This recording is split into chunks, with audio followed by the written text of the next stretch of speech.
You ask Tiger to solve. This deals with linear equations with one unknown. The final result is x equals 9. Let's solve it step by step. Group all x terms on the left side of the equation. Subtract 7x from both sides. Group like terms. Simplify the arithmetic. Group like terms. Simplify the arithmetic. Group all constants on the right side of the equation. Subtract 5 from both sides. Simplify the arithmetic.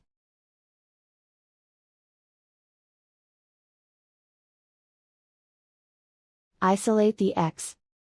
Divide both sides by -3. Cancel out the negatives. Simplify the fraction.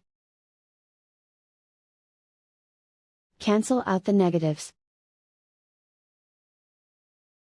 Find the greatest common factor of the numerator and denominator. Factor out and cancel the greatest common factor. And so the final result is x equals 9.